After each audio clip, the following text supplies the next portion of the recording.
Hi, Cookie Kid. Here's another great story for you today. Rapunzel.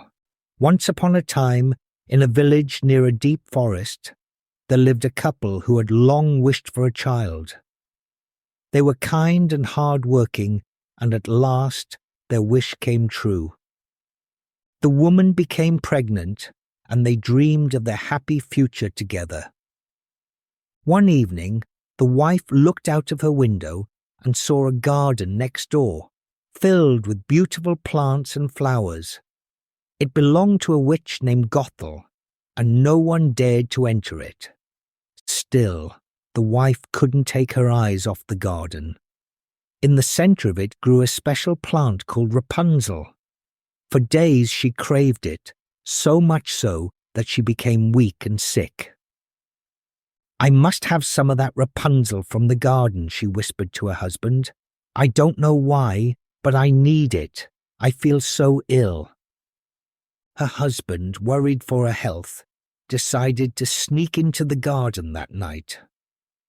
Though he feared the witch, he crept through the shadows and picked a handful of the Rapunzel leaves. His wife ate them and felt much better, but the next day she wanted more. "I'll just go once more," the husband told himself. But as he reached into the garden, a figure appeared in front of him. It was Gothel. "How dare you steal from my garden?" Gothel's voice was cold and sharp. "You'll pay for this." "Please," the man begged, "my wife is sick. She needed the Rapunzel to feel better." Gothel thought for a moment, her eyes narrowing. "Very well," she said, "but when your child is born, you must give her to me." The man was horrified. "No, we could never." "Then your wife will suffer," Gothel interrupted. "Choose." Fearing for his wife, the man agreed to the witch's terms, though his heart was heavy with dread. When their daughter was born, Gothel appeared at their door. Without a word, she took the baby and disappeared into the forest. The couple never saw their child again. Gothel named her Rapunzel and raised her in a tall tower, hidden deep in the forest. The tower had no doors, only a single window at the top. Gothel never let anyone see Rapunzel, keeping her locked away from the world. As the years passed, Rapunzel grew into a beautiful young woman with long dark hair that gleamed softly in the sunlight. Her hair grew longer and longer, until it was so long that Gothel could use it to climb up to the tower.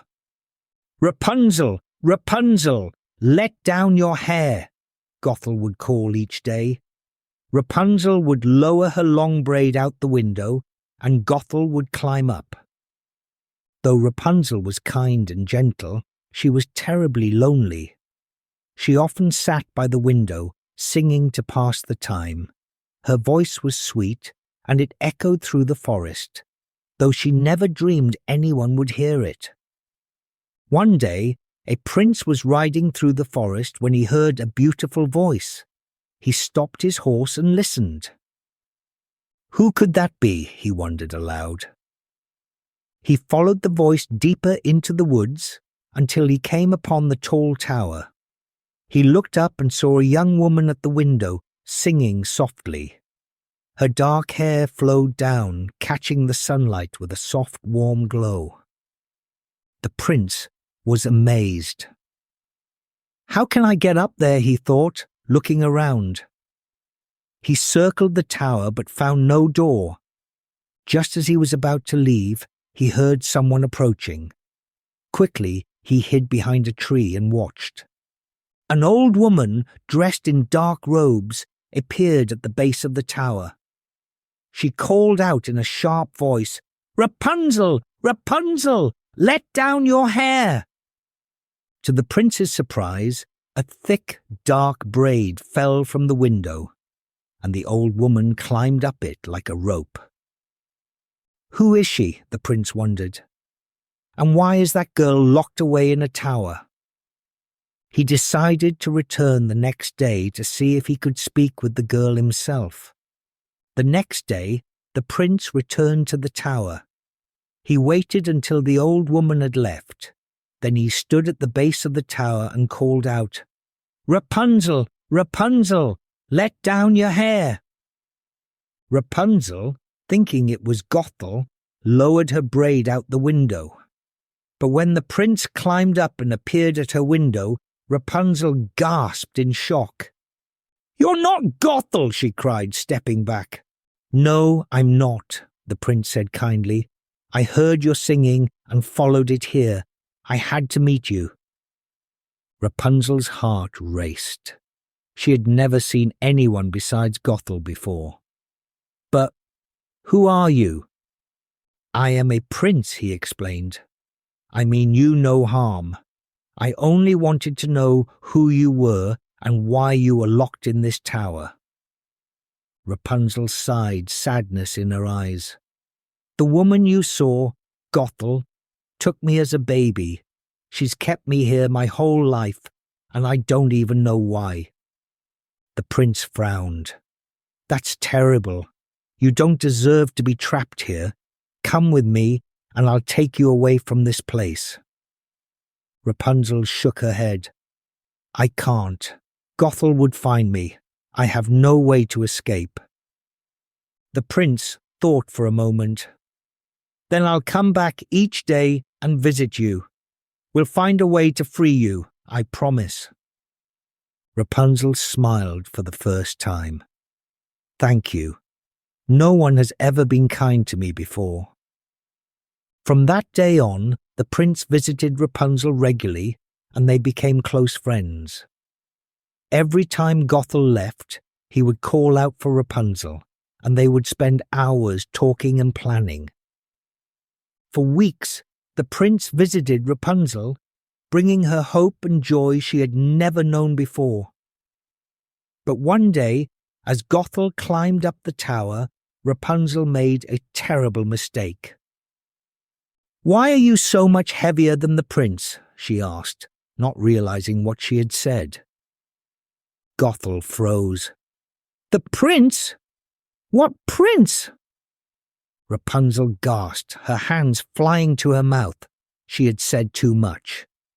"You've been seeing someone behind my back," Gothel shrieked, her eyes blazing with fury. "You've betrayed me." "No, Gothel, I didn't mean to," Rapunzel began, but Gothel's face twisted with rage.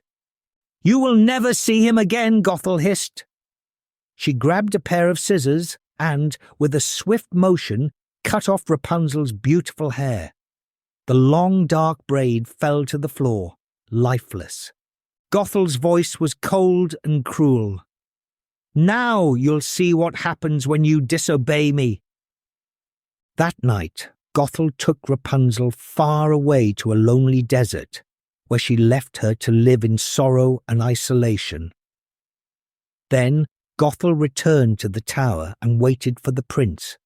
The next day, the prince returned, as he always did, to visit Rapunzel. He called up to the tower, "Rapunzel, Rapunzel, let down your hair." A dark braid was lowered from the window, just as before. But when he climbed up, to his surprise, he found Gothel waiting for him instead.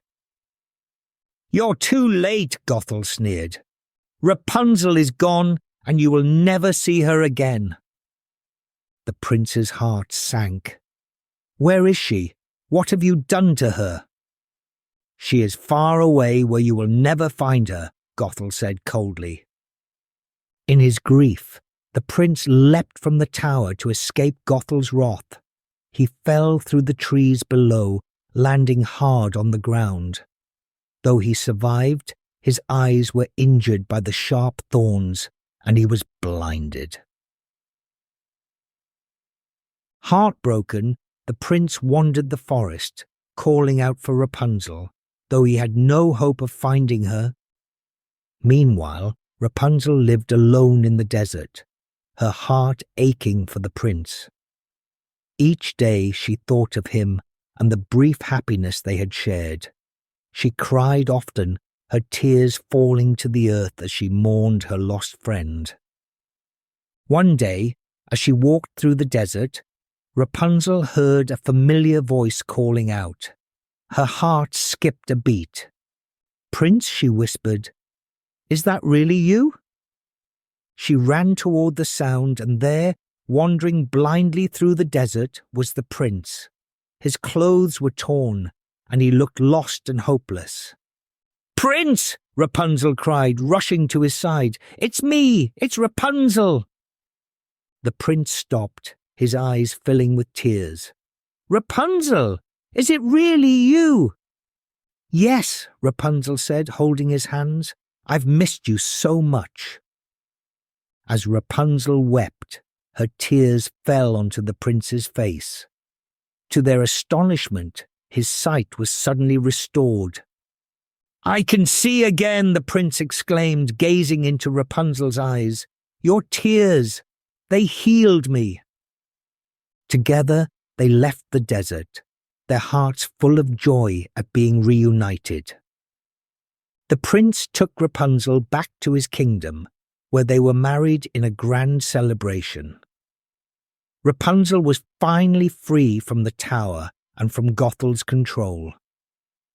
As for Gothel, she was never seen again after that day in the tower. Some say she returned to a lonely garden where her power slowly faded. Others say she vanished into the forest, bitter and angry. But Rapunzel didn't worry about Gothel anymore. She was free, and with the prince by her side, she finally knew what happiness and love truly felt like. And so Rapunzel and the prince lived happily ever after.